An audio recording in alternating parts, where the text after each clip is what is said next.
vous aviez des choix ce matin. Vous avez choisi d'être ici, dans cette famille de foi. On va continuer de regarder cette idée de la rédemption.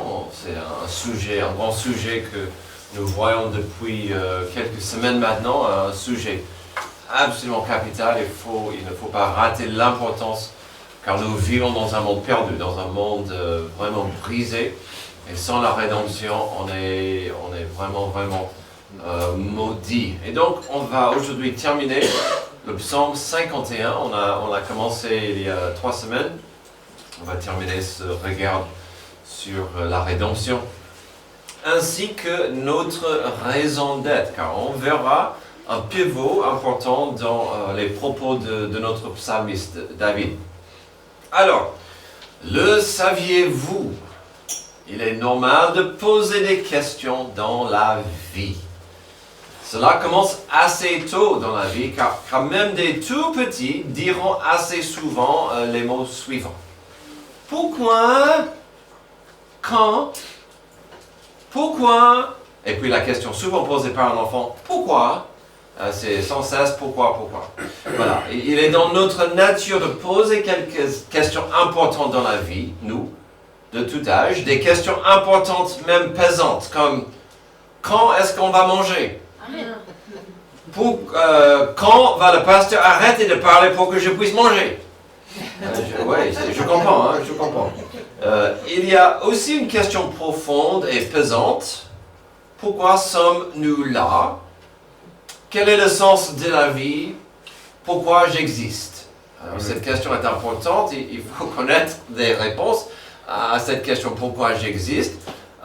Peut-être la réponse sera différente selon votre âge, mais pourquoi j'existe? Ici, dans l'Ouest, la réponse globale à cette question tourne autour de certaines croyances et certaines écoles de pensée. Le monde moderne dira plus ou moins la même chose par rapport à notre raison d'être. Par curiosité, j'ai posé la question à M. ChatGPT, pourquoi on existe selon dans la culture occidentale. Voici sa réponse. Dans l'Occident moderne, façonné par des héritages comme la philosophie de Socrate, le christianisme porté par Jésus-Christ, le humanisme de la Renaissance et les idéaux des Lumières incarnés par Immanuel Kant, la raison d'être est souvent comprise comme une quête de sens fondée sur l'autonomie, la liberté et la dignité individuelle. On y considère généralement que l'être humain n'a pas une mission imposée collectivement. C'est un peu ironique de recevoir ça d'une IA, d'accord? Mais on y considère généralement que l'être humain n'a pas une mission imposée collectivement, mais qu'il lui appartient de construire sa propre existence, de chercher le bonheur, on a parlé tout à l'heure, de développer ses capacités et de contribuer au progrès moral ou matériel de la société. Ainsi, exister reviendrait à devenir soi-même, à exercer sa liberté de conscience et à participer par ses choix et ses actions à une communauté plus large dans l'idée que la valeur de la vie se crée autant qu'elle se découvre. Si vous avez suivi cela, ça disait grosso modo que c'est important pour chacun de se développer, mais il ne faut pas oublier la société autour non plus. C'est pas mal.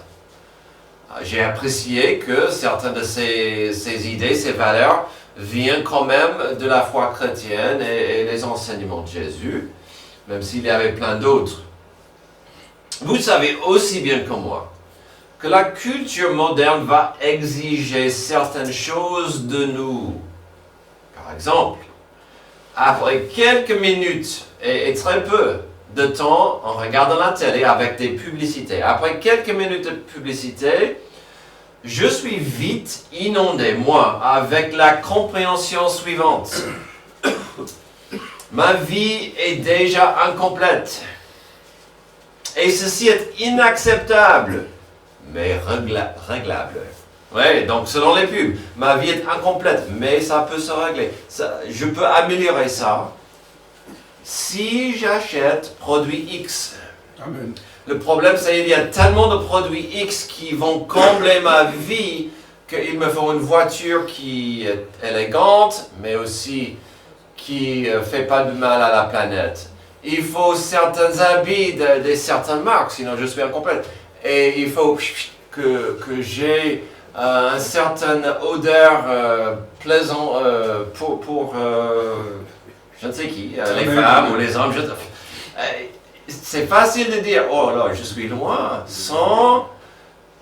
et le problème, certes, c'est qu'il faut acheter, il faut dépenser pour être complet dans la vie. Si on posait la même question à l'homme de la rue, la réponse serait plus ou moins la même chose.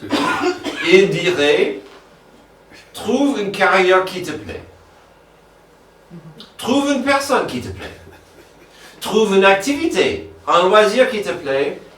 Et vis ta vie en prenant soin de la planète. Voilà.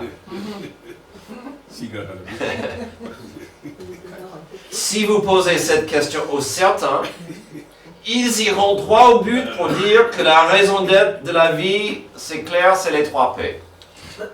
C'est le plaisir, c'est le pognon et le pouvoir ou le prestige. Vraiment, la quête de la vie, le sens de la vie, c'est le plus que j'ai de ces 3 choses, le mieux que votre vie deviendra. Mais ces personnes ne comprennent pas certaines vérités de la vie biblique. Bon, on verra ces choses. Alors ces choses, le plaisir, le pognon, le prestige, ces choses ne sont pas mauvaises. Mais ils ne sont pas la fondation d'une vie. Ici, à l'Église biblique baptiste, nous savons, j'espère, que la réponse simple selon la Bible, c'est qu'on existe afin d'être dans une relation de paix et amitié avec Dieu. Amen. Et puis avec autrui. Tout à l'heure, on posait la question. Mais l'amour vient de où? Est-ce qu'on est né avec l'amour? Est-ce que ça se développe? On est tous nés avec le besoin d'être aimés. Ça, c'est clair. Et ça commence avec notre Créateur. Et puis, on apprend assez vite, j'espère, l'amour de autrui et l'importance d'aimer.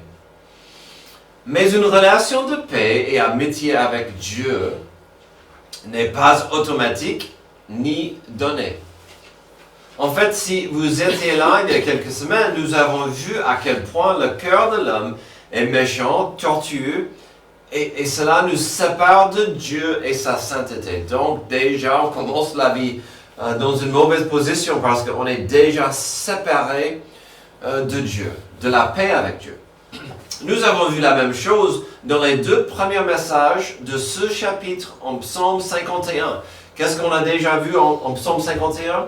On a vu David qui est en train d'avouer je suis tombé dans le péché, j'ai fait énormément de dégâts, je suis sale, je suis coupable, je suis taché, je ne vois que mon péché, je ne vois que les dégâts de mon péché, et j'ai besoin de toi, Dieu, pour me libérer, pour me laver, pour m'aider à retrouver la joie de mon salut. Et donc, on voit que David, il est brisé et il avoue, il a besoin de Dieu. Donc, on revient à la rédemption. La rédemption étant l'acte de payer un prix par lequel les pécheurs sont délivrés de la mort et du péché. Et on parlait de ça tout à l'heure parce que David comprenait ce qu'il méritait. Alors, si jusqu'ici nous avons trouvé l'auteur du psaume, David, le roi, en train d'avouer sa culpabilité et de plaider son besoin de la miséricorde. Si jusqu'ici nous avons trouvé que le seul espoir devant lui, c'était la rédemption de Dieu, qu'avons-nous maintenant? Le besoin est là. Il n'a pas beaucoup d'espoir en dehors de Dieu. Qu'avons-nous maintenant? David va avancer David doit agir vers la réalité de la rédemption. Dans sa vie, et avec ces mots, il expliquera pour nous la raison d'être pour l'humanité maudite et brisée. On verra quelques raisons d'être. Pourquoi on existe? On verra ça aujourd'hui de la bouche et du cœur de David. J'espère que vous avez compris. Il expliquera la vérité simple pour son avenir, pour sa vie, mais ça sera pareil pour la nôtre. Qu'en est-il de la rédemption et notre raison d'être? Pourquoi nous existons? Lorsque nous avons goûté la rédemption de Dieu, des réponses à certaines questions deviennent claires. D'abord, on existe afin de partager Dieu. Verset 15. J'enseignerai tes voies à ceux qui les transgressent, et les pécheurs reviendront à toi. On existe afin de partager Dieu. Si vous avez goûté la rédemption, en principe, vous aurez envie, vous aurez une responsabilité, vous allez comprendre l'importance de partager ça aux autres. J'ai goûté, je veux que toi aussi tu goûtes. J'ai été béni, je veux que tu sois béni aussi.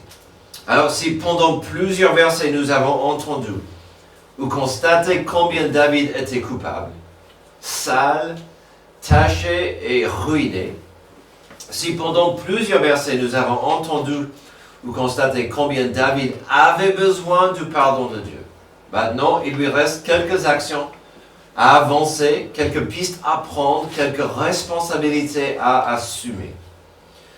Ici, David comprend l'importance d'expliquer, de partager, d'enseigner, entre guillemets, les pécheurs.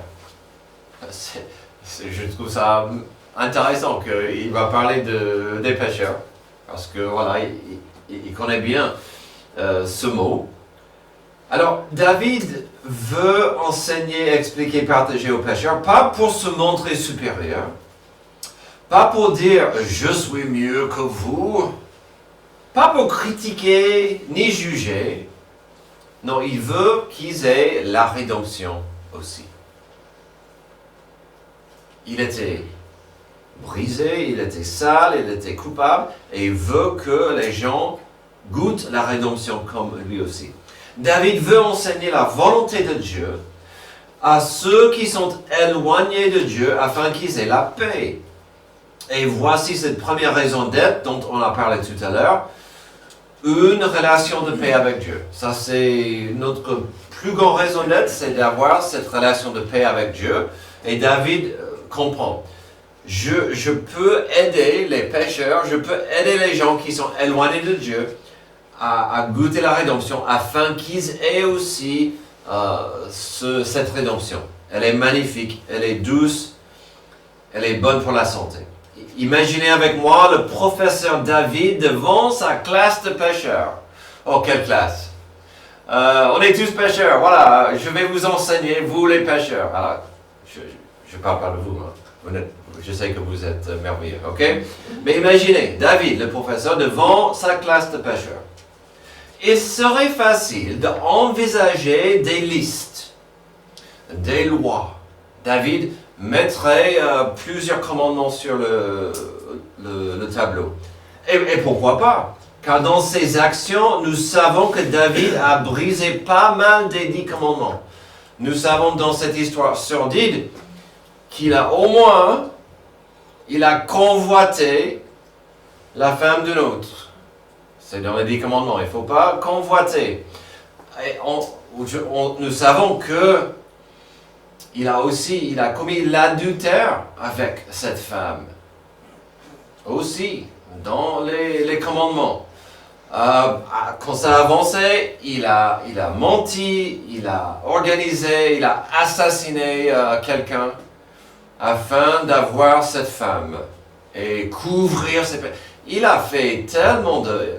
Juste selon les 10 commandements, il a brisé pas mal. Certes, David a enfreint plusieurs lois, plusieurs commandements, plusieurs attentes de Dieu. Il pourrait en parler sur la liste des voies de Dieu. Dieu ne veut pas que... Dieu a interdit ceci, Dieu a dit non à cela. il pourrait faire ça devant sa classe de pêcheurs. Mais les pêcheurs le savaient ça. Mais n'oublions pas ce que nous avons vu la semaine dernière. À la base de ce problème, à la base de ce trou, à la base du pétrin où se trouvait David, à la base de cette catastrophe, se trouvait quelque chose de plus sombre. Sa relation avec Dieu s'est refroidie.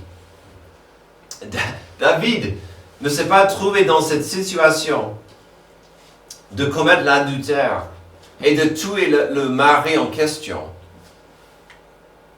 dans une nuit, dans un jour. Il se trouvait sur une pente glissante, petit à petit, quand il a permis sa relation avec Dieu de se refroidir. Et c'est là où est le problème. Parce qu'on connaît les commandements, on connaît les lois, on connaît ce qui dit la Bible contre le péché. Mais on oublie parfois de vraiment nourrir notre relation avec Dieu. À mon avis, au lieu d'enseigner contre certains péchés, David irait dans une autre direction. L'importance de sa relation avec Dieu. Comme nous voyons dans certains psaumes. Je vous ai donné quelques exemples. Psaume 27,4. Je demande à l'Éternel une chose, que je recherche ardemment, habiter toute ma vie dans la maison de l'Éternel, pour contempler la beauté de l'Éternel et pour admirer son temple. Déjà, on peut voir à la base le problème de convoiter Bathsheba. Il n'était pas dans ce désir d'être dans la présence de Dieu. Il préférait être chez lui. Ensuite, psaume 42, 2 et 3. Comme une biche soupire après des courants d'eau, ainsi mon âme soupire après toi, ô Dieu. Mon âme a soif de Dieu vivant. Quand pourrais-je me présenter devant Dieu? Oh, c'est beau, c'est magnifique ça. Ça montre combien David est parti dans la mauvaise direction. Psaume 63, 2. Ô Dieu, tu es mon Dieu. Je te cherche. Mon âme a soif de toi. Mon corps soupire après toi dans une terre aride, desséchée, sans eau. Cette personne n'ira pas après la femme de l'autre s'il est en train de chercher Dieu. Le psaume 73, 25, 26. Quel autre ai-je au ciel que toi? Et sur la terre, je ne prends plaisir que en toi. Mon corps et mon cœur peuvent s'épuiser. Dieu sera toujours le rocher de mon cœur et ma part. Je ne sais pas ce que David enseignerait aux pécheurs. Mais à mon avis, il commencera ici. De chercher Dieu, d'investir dans cette relation. Puisque ça c'est pourquoi on est créé. Afin d'avoir cette relation de paix et d'amour avec Dieu. Oui, David pouvait revenir aux lois et aux choses interdites. Mais à mon avis, il enseignerait plus sur l'importance d'enrichir sa relation avec le Rédempteur. La rédemption permet un nouveau départ, et avec ce départ, David voulait partager son Dieu merveilleux. Ensuite, la rédemption permet un nouveau départ, et avec ce départ, David comprenait l'importance de proclamer Dieu. Il voulait partager Dieu, maintenant il va proclamer Dieu. Ô Dieu, verset 16, Dieu de mon salut, délivre-moi du sang versé, et ma langue célébrera ta justice. Seigneur, ouvre mes lèvres et ma bouche proclamera ta louange. Ô Dieu de mon salut. Avant d'aller plus loin, nous avons ici un rappel que David appartient à Dieu. Il appartient à Dieu. David attendait la suite de Dieu. Et en fait, quand il commence à parler de ce que Dieu fera, il ne sait pas. Mais il dit « Dieu de mon salut ». Est-ce qu'on peut avancer pour ça?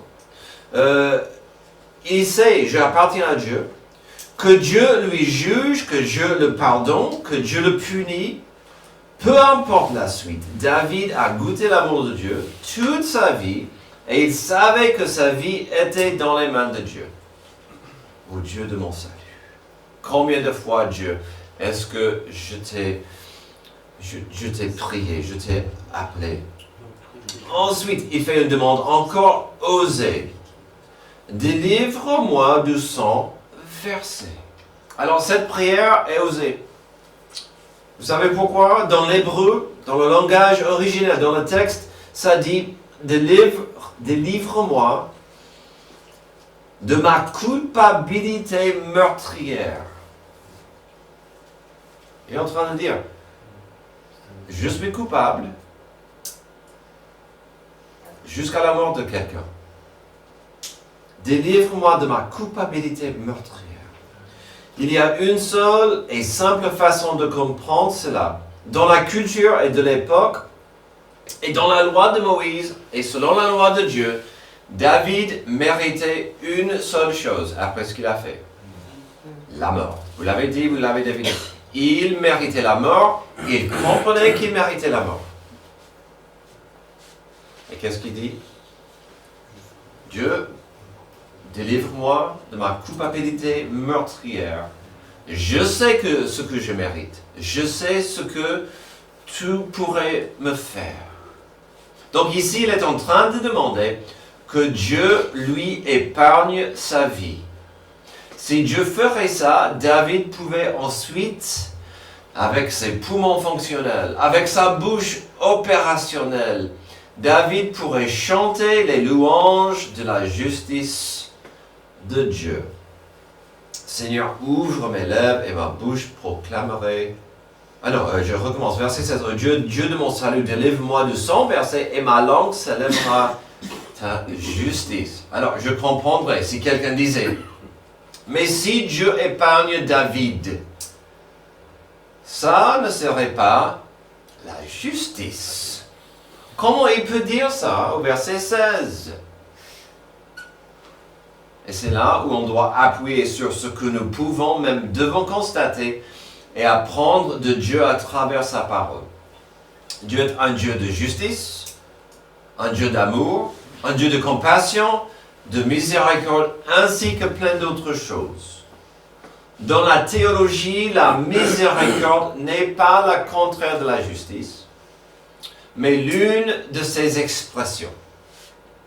Si Dieu daignait épargner et pardonner David, oui, il allait enseigner autrui plus sur la volonté de Dieu, mais aussi David voulait proclamer les louanges de Dieu. David comprenait l'importance de la rédemption et il avait besoin de la rédemption.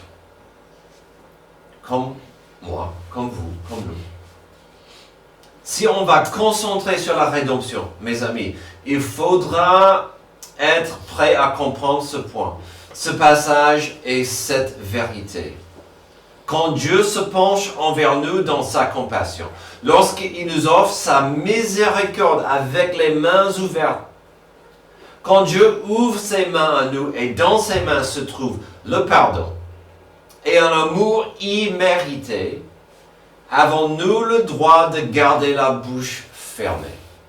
Et ça revient à notre responsabilité. Si Dieu va me pardonner, si Dieu va me restaurer, si la rédemption est quelque chose de miraculeux pour ma santé, je ne peux pas garder ça pour moi-même. Je vais proclamer ça. Quand j'étais en train de préparer ce message, je me demandais, mais à qui David voulait proclamer sa louange à Dieu dans ce passage? Ô Dieu, Dieu de mon salut, délivre-moi du sang versé, et ma langue célébrera ta justice. Seigneur, ouvre mes lèvres et ma bouche proclamera ta louange. Donc, on voit la notion d'un louange audible. Une expression de la voix de David. Peut-être ici, David parlait de chanter et proclamer ses louanges sous la douche. Comme comme certains le font, à vive voix. Amen. Peut-être c'est sous la douche, et pourquoi pas. Mais n'est-ce pas intéressant que pour notre premier point, il voulait parler aux gens. Même ici, on peut facilement imaginer David en train de proclamer la bonté de Dieu à autrui.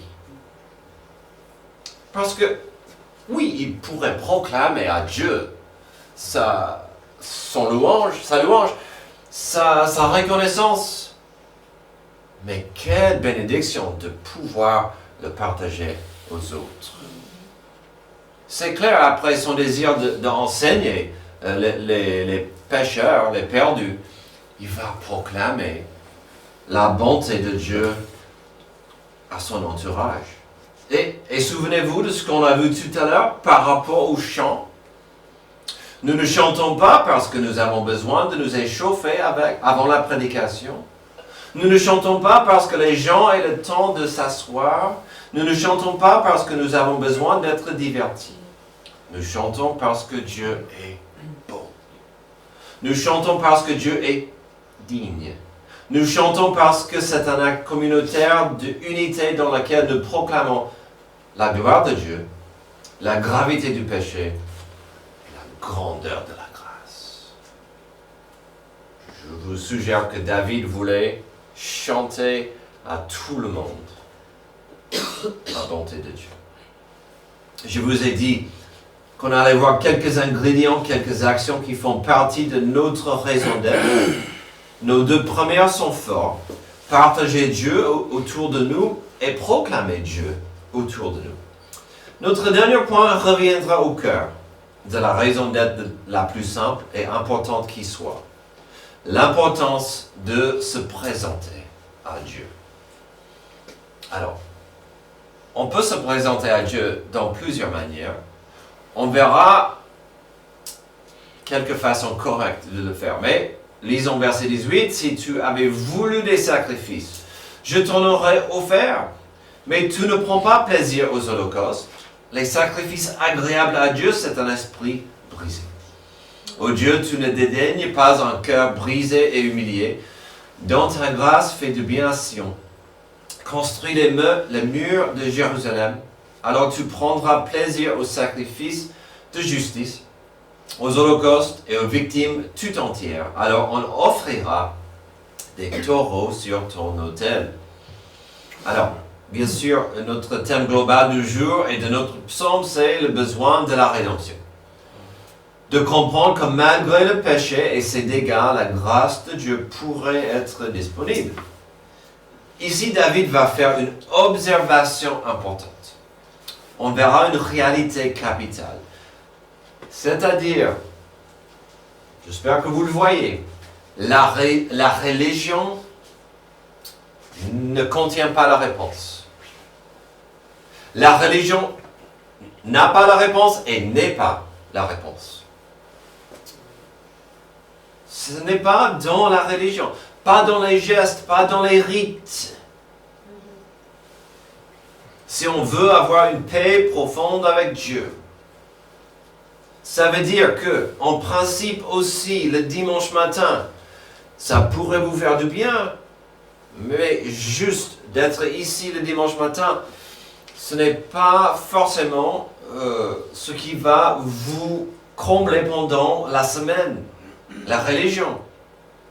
Alors, la religion de l'époque était un peu compliquée. Il y avait énormément de sacrifices nécessaires, obligés et attendus si quelqu'un voulait recevoir de Dieu son pardon, une purification de péché, ainsi que cette rédemption de la situation.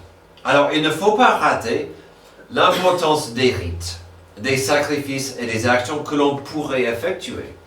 David parle des sacrifices, des holocaustes et des rites importants au verset 18, et il en revient au verset 21. Mais ce qu'il devait exprimer, et que nous devons comprendre, c'est que ces actions, ces rites, sont inutiles. Ils sont vains et vides si le cœur n'est pas complètement consacré à Dieu dans l'humilité, dans l'obéissance et la soumission. Amen. Vous pouvez venir, prier, chanter, écouter la prédication, et si le cœur reste fermé à Dieu, à quoi bon? David disait, c'est le cœur qui compte. Est-ce que le cœur est ouvert à la volonté de Dieu? David lui-même connaissait une histoire importante par rapport aux sacrifices et les actions religieuses. Quand Dieu a retiré le royaume de Saül, le prédécesseur de David, il y avait un moment clé. Saül n'était pas obéissant à Dieu, mais en même temps, il voulait avoir l'air spirituel et religieux.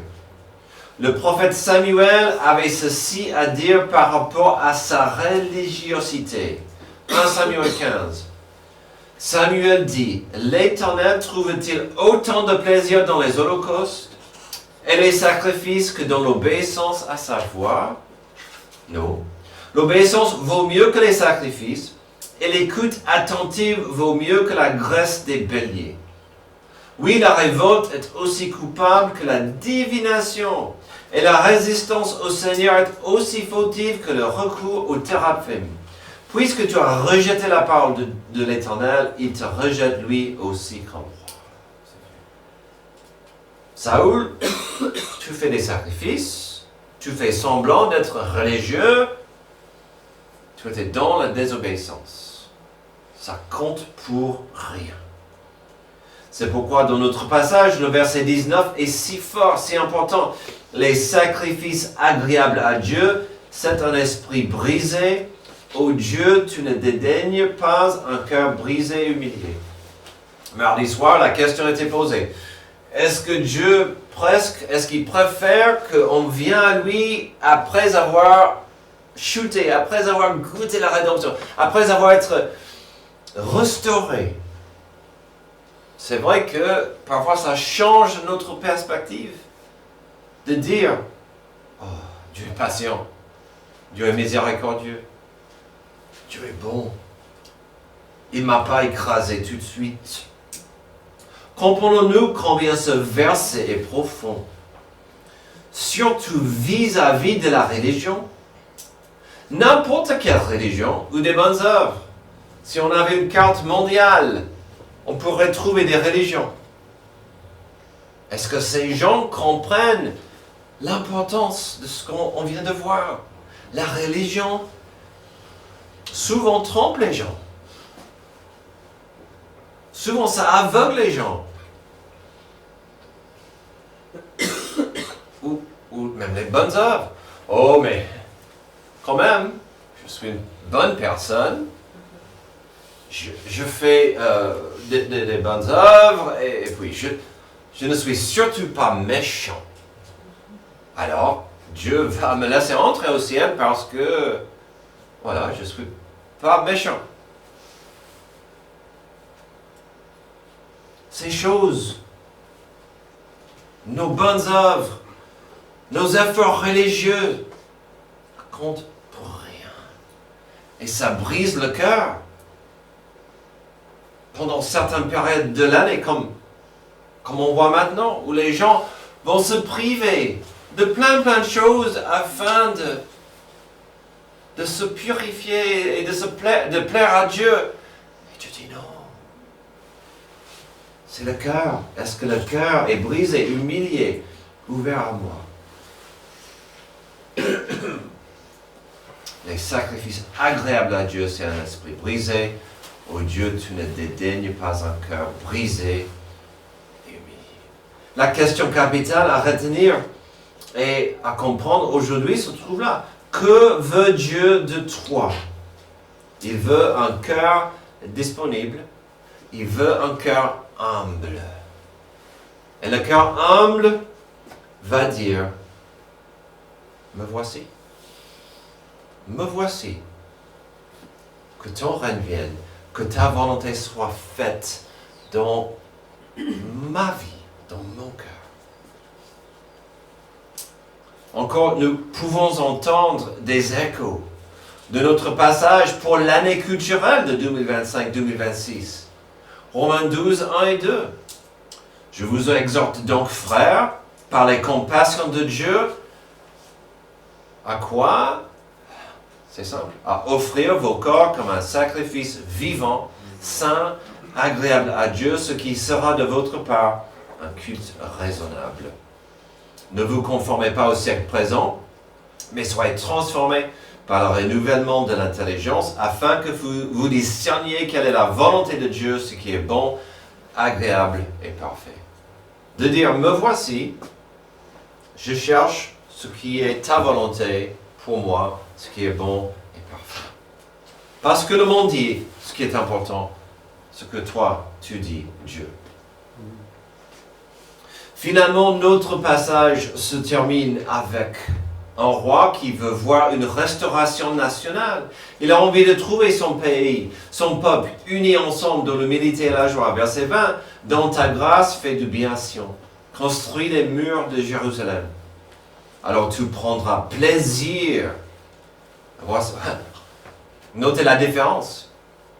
Maintenant, il peut parler des sacrifices. Alors tu prendras plaisir aux sacrifices de justice, aux holocaustes et aux victimes tout entières. Alors on offrira des taureaux sur ton autel. Avec le cœur disposé, prêt et disponible. Tout à l'heure, nous avons entendu quelques idées sur la raison d'être pour l'homme. Le monde dira certaines choses et ces choses sont compréhensibles. Mais en cherchant le plaisir, le pognon et le pouvoir, est-ce que quelqu'un connaîtra l'amour? On revient à l'amour. Mais même si quelqu'un connaît l'amour bénéfique de son entourage, dans sa vie, est-ce que son cœur sera comblé sans connaître l'amour de Dieu, sans connaître la paix de Dieu? Et ces choses vont ensemble, la paix et l'amour de Dieu. Aujourd'hui, à la fin du psaume 51, nous recevons encore plus de détails sur notre raison d'être. Oui, il est important, capital même, de présenter Dieu à autrui. Il est aussi important de proclamer Dieu, de proclamer ses bienfaits à autrui, mais aussi de proclamer à Dieu notre adoration et notre reconnaissance. Mais ces choses seront inutiles sans se présenter à Dieu, avec un cœur humble, même brisé, avec un esprit de simplicité et honnêteté, comme dit la Bible, car en lui nous avons la vie, le mouvement et l'être. Amen. Que ferez-vous avec cette réalité, qu'en lui nous avons la vie, le mouvement et l'être? Prions. Merci Dieu pour ce psaume puissant et merveilleux qui nous rappelle combien nous sommes perdus, combien nous sommes tachés, mais combien ton pardon, ta compassion, ta grâce est puissante.